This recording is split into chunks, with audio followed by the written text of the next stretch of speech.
Right. David Connolly is with us to talk about a disastrous performance from the Republic of Ireland at the weekend and to look forward to what's coming over the next week or so. David, good morning to you. How are you? Good morning, lads. Very well, you? Okay. So we were having we were teasing through what happened in the second half, and my contention is that it's not that we were dominated in the second half. It's kind of worse than that. Is that we had loads of the ball, but we actually don't really seem to know what we want to do with it when we have it.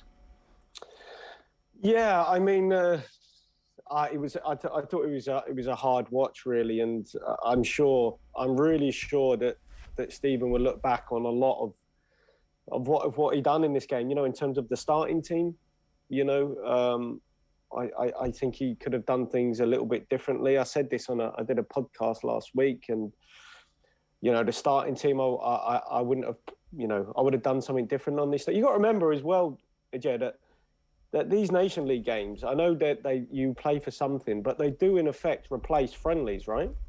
Now, would me or countless others have got a chance to play for Ireland if there was always something at stake like the Nations League? I don't know. Whereas I got my debut in a friendly, and so did loads of the other lads who went on to get, you know, 50, 60, 70, 100 caps or whatever, you know. So if you're not going to play and risk starting players, you know, because you want to win the league, as Stephen said, I think that's a dangerous road, because I think it was the perfect chance to really experiment a little bit. And I think it's a wasted opportunity. Are we not past the experimentation stage, David? He had probably more experimentation than he wanted in the first Nations League because of all the COVID issues. You know, it's over a dozen players have had their first competitive start. That while, yes, there's always an opportunity for one or two guys in a Festia Bazella to come in over these 4 games, and maybe Will Smallbone gets promoted quite soon from the 21s. But you still look at that squad, it's guys with 10, 20 caps that actually, we're at a stage now of bedding them in, of them becoming those established players who do go on to have 60, 70 caps, and they need to play and they need to know a system and they need to be able to perform in days like this for the qualifiers that are coming pretty quickly. No, I know what you're saying, but there's so many nuances to football that you can't just say, you know, those lads have had the caps, they should still be playing. You know, say for example, you're Callum Robinson and you've barely played. You've barely played in the last couple of months of the season, right? His shot selection is so off. Not just the other night, but against Lithuania as well. I look back at it, his decision-making. If you can't go and play, you know, a kind of a Will Keane or try something different, you know, in terms of the top part of the pitch, Michael Obafemi, if you can't do something different away from home for the first 45 because, you know, you're sticking to your tried and trusted, I think it's dangerous, you know, I do. And, you know, Callum looked a half a yard off. You know, a couple of through balls went early doors, and I think Michael would have got on the end of them. He almost did the wrong thing, bringing Michael on. I think once you've scored goals and you've had a really good season, start the kid.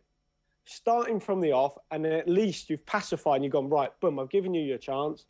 And if he doesn't take it within 60 odd minutes, or even after 45, you can still change it. Psychologically, I think it's bad because you've got players there who performed really well at club level, and you've still got some players starting who haven't quite performed at club level and in a division below. So I think it was a perfect chance. And now I think as he did with the subs, he was caught between a rock and a hard place.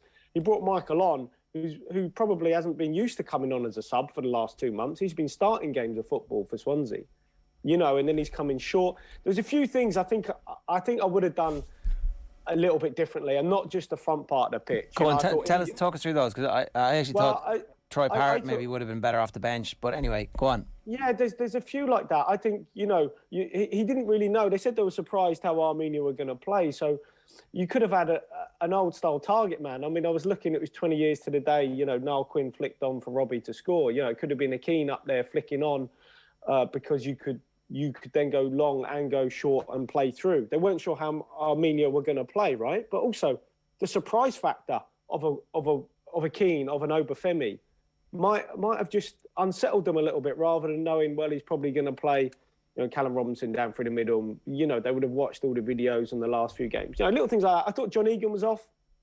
I thought he was really off as a left side. I thought the disallowed goal, which he got away with, but his body position, his body shape, he got turned, he didn't get across. Duffy had to get across.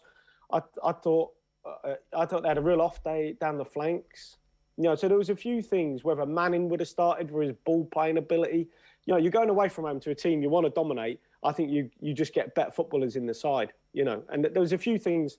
It's all right saying this, but I kind of did say this before the game, so I can stand by my opinion on it, which I think he got wrong. And I don't think you should be talking up too much about winning leagues and stuff. I think you just crack on with the longer term process and things like winning your first tackle, even the kickoff. You know what we did from the kickoff? I mean, you've seen the kickoff, right? The ball goes back, Armenia drop all 11 players, and we just play a 90-yard punt up the pitch. And I'm thinking, is that, there was like 50 yards of space to take the ball into. So it was a bit of a predictable start, and that's how the game went, really.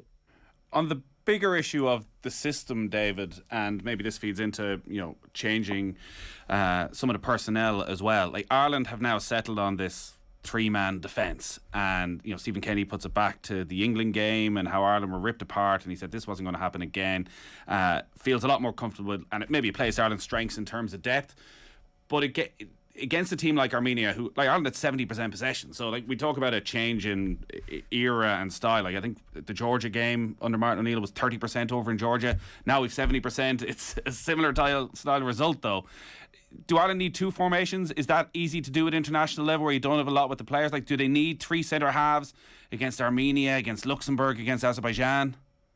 No, they don't. But I mean, it depends how you play with those centre halves. Look, there's no way those two lads in the middle of the pitch are going to cover, 80 wide yard pitch, because any good team you're coming up against will make your back three into a back five. They'll push their wingers high and wide, pen them back in. The fullbacks will be going. And that'll mean whether it's whoever, Cullen or Hendrick, those two have got to cover the whole middle of the pitch. So there's no way, for example, Ukraine will probably change, right? Because they've had the same team for 2 games in a row now. He'll probably alter his team. But their three in midfield will absolutely dominate our two in the middle of the park. There's so much work for those two to get through. And against better teams, that's going to be an issue. So I don't personally, I'm not a massive fan of a back three. A lot of these lads do play in a back three, but some of them, like Duffy, would have known from Brighton. They play a back three, they play a back four, they play a diamond at times. They play all sorts of different formations. Whether the back three for Ireland is I do think you need some flexibility within that, and you have to encourage, if you've got a lot of possession, encourage those lads sort of, the outside centre-backs over the pitch. But then it's a delicate balance. You've got to cover them as well. So, yeah, I wouldn't be totally wedded to him. It has served him well, don't get me wrong. But I just think, we didn't have enough players in the box. Another thing, we didn't have enough players. You go back to the Belgian game, we had like 5 players in the box. On both our goals, we had 5 lads in the box. The other night we had 2. Well, there was a good cross. There was a really good cross that came in at one stage, and there was literally nobody there, kind of going. There was no, yeah, exactly. So that back three, at times, if you're going to play counter-attacking football, you might only have 1 or 2 in the box. Little bit of possession, but breaking from deep at times and putting lads in behind. Bene, who was quick and got in behind well, but often there'd be, there's no attacking midfielder getting in the box because they can't, because the likes of Cullen and Hendrick have got to cover 80 yards width across the pitch plus the whole length. Very rarely are they going to be making the box. They're not going to be making an Alan Brown type run. Well, any of them. Is there a fix? Is there a fix? If pre-match, if you're picking that team again, you've said you would put Obafemi and Keane up front. Is that right? That would have been your 2, and then your. Well, I would have gone for something only because I remember there was a game we played under Mick as well. We played, I think it might have been Andorra away, and we knew they would park the bus. Now, Armenia didn't park, but we knew they would park the bus. But I think he played me and... I don't know if he played me and Robbie or me and 2 little lads up top. And anyway, we just couldn't get through. It was impossible. So Mick, after about 20 minutes, changed it. And he either brought Quinney on or Cass, just as a different route, in terms of if we can't go through them, we can go over them and little bits like that. Now, I just think for the first 45, he could have tried...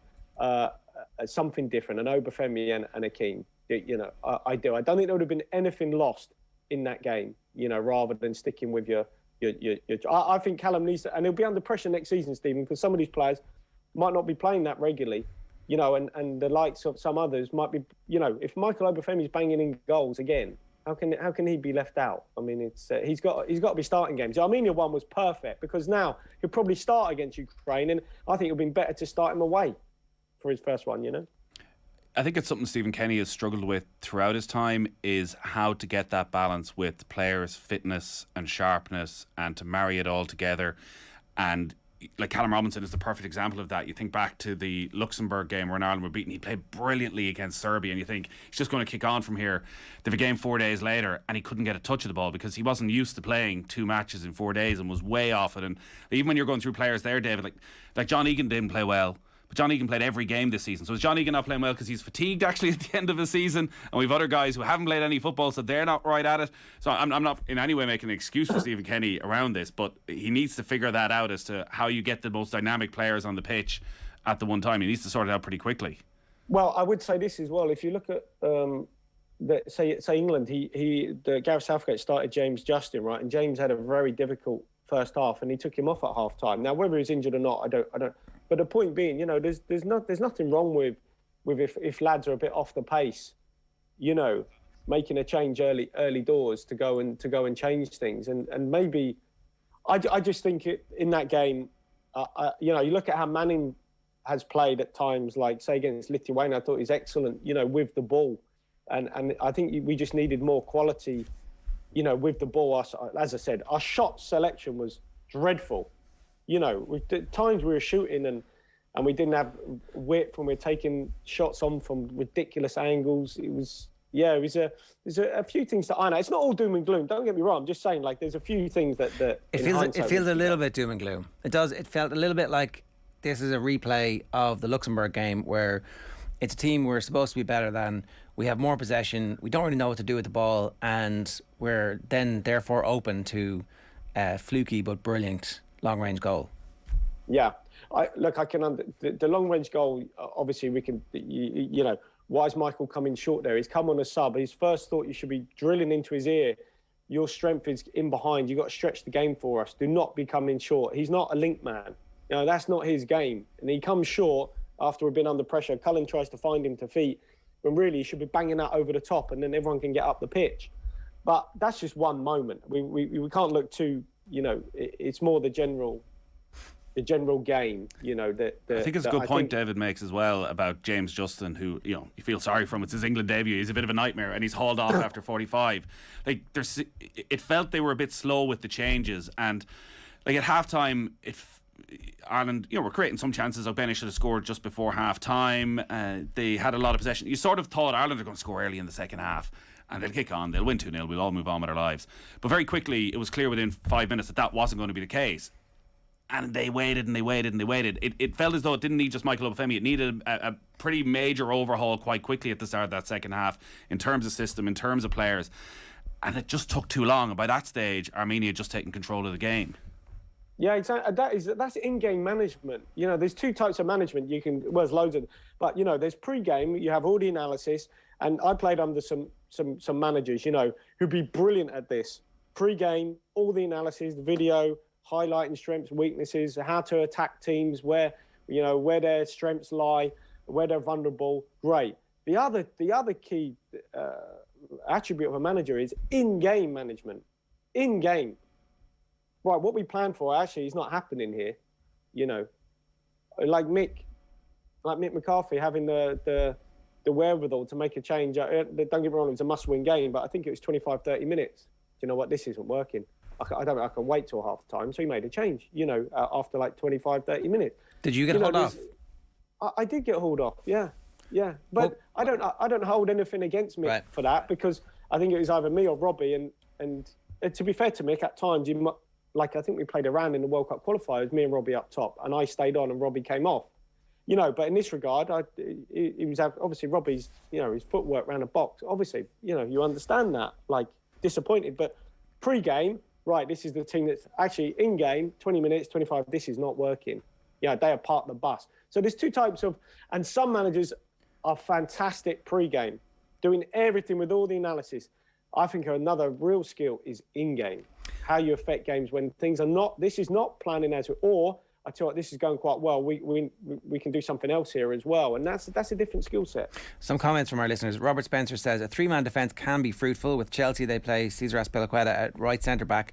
England during the Euros played Walker at right centre back. Put Coleman out at right centre back. It saves Duffy and Egan from being on the ball. Now, you want Nathan Collins in the team because he's been our Premier League defender who's got the most game time, but perhaps there is a case for Seamus Coleman being one of those three defenders, because he could be someone who is going to take the ball and not be forced or feel like, oh, Josh Cullen is demanding the ball off me, I have to give it to him. He's like, no, go on, you get up the pitch. I'm going to bring it up to the halfway line because I'm not being challenged here. Even a little quirk, a little kink in the selection might have changed things for the better at the weekend. Yeah, look, maybe there's plenty of teams. Look, Tottenham played a three. Yeah, we can all give examples of a back three, and it's right. Tottenham played a three, but they played without the ball.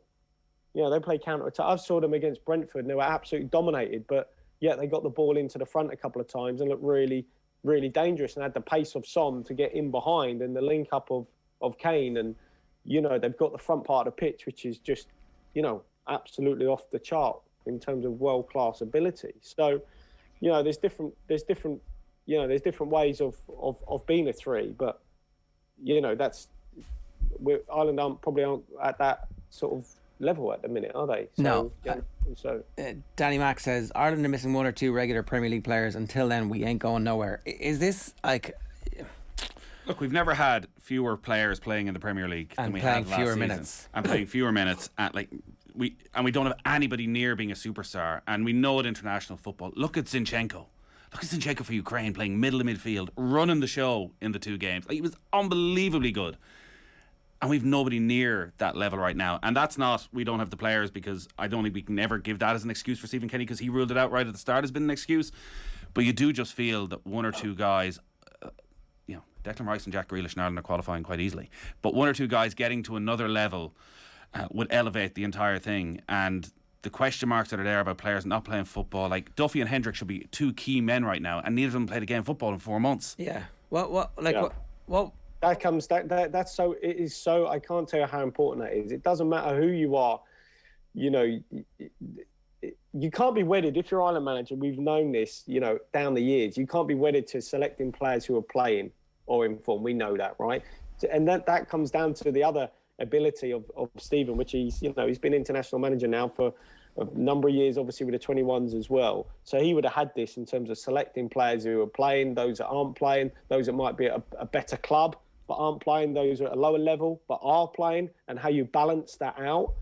And that is a key skill, but it's so hard to suddenly, if you're not playing, and it puts you in a situation as a manager as well, that you're backing players obviously that are not playing football at the minute, and it puts you under pressure in a different way in terms of your selection of those players.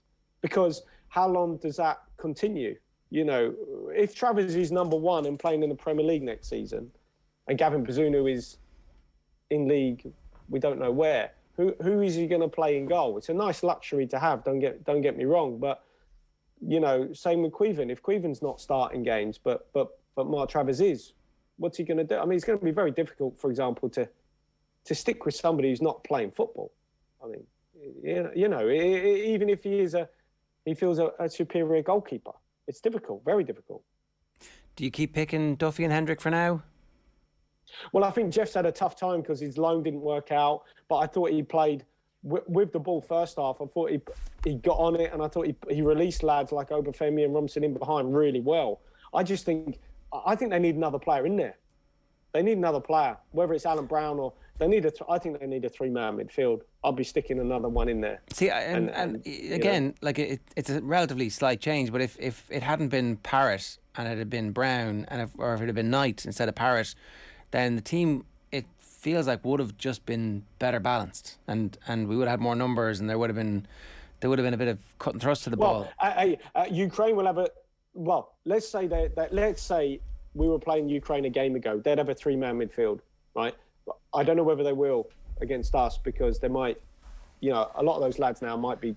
They're resting resting anybody who played against Wales. Yeah, exactly. They're going to have 5 games in 13 days. So this is set up for us. They have played a back three before. You know, they've played a similar formation to us. The last couple of few games, they've played a back four. So we kind of don't know, you know, we don't know how they're going to line up at the minute. However, their midfield is not going to be as strong. So our 2 against their 3 might be enough. You know, might be enough anyway. But if it was against, you know, the Zinchenkos and the Malinovskis, then I would have definitely gone with another player in the middle of the park.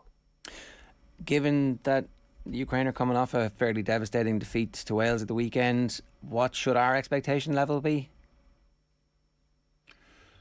To me or to Nathan? Well, go on, Nathan. I mean, what's Nathan? I'll chip in after. I think, you know, I think as David said, if Ukraine were coming and this was their first match and they were going with that midfield, Ukraine are by far and away the best team in this group. And if they're at full strength, would beat Ireland. But the fact that they're going to be a second string Ukraine side, the devastation of what happened on Sunday, there's an opportunity at home for Ireland. It's going to be a big crowd. I think they need to get something from the game. Like, this turns very, very quickly. Lose to Armenia, lose at home. You got Scotland coming, who again you would say on paper are probably a better team than Ireland. So I think Ireland needs something from this match. I'd expect to be 3-4 changes to the Ireland team, but certainly not a game they should be losing if Ukraine are making 11 changes. David, last word on this to you. Yeah, look, there will be changes, I think, but obviously from Ukraine and hopefully from us, you know, freshening it up. I think some of the lads that played, I think would probably come out. I know Sayog Bene was a real threat, and he is a real threat. He'll probably stay in the team, but I'd like to see just, I don't know, Manning come in on the left-hand side for, you know, maybe that bit of quality and craft he's got on the ball. Maybe Alan Brown come in as well. And whether it's an Obafemi and a Keane or one of those two, you know, one of those two. But I just think he missed a trick with not playing them against Armenia. And now he's kind of caught a little bit thinking, right, because if you're Obafemi, you'll be going, right, is this going to be my chance now? Because what you want him to do is then, whichever one of those players comes in, they then build again to the next game, which is why the Armenia one is the weaker one of all these games. Should have been the one to start them in. And if they play well, bang, right, you're in for the next one against Ukraine, and away you go. Yeah, 100%. Last one, a comment from Shifty Lad says, David's really good at talking about the breakdown of matches and tactics, but am I the only one looking at the bear in the corner waiting for it to move? Well, it's not Ted. It doesn't move in that sort of way. I'm always in my son's it's my son's room, but it's painted pink. But he's fine. He's all right with that. He doesn't mind. The bear's a big bear. Yeah, we're going to need a bigger bear. Good stuff. David, enjoy the game. Thanks a million. Cheers. Cheers, guys. Bye. David Connolly giving us some thoughts there on the Republic of Ireland's 1-0 defeat to Yerevan. 1-0 defeat to Armenia in Yerevan even.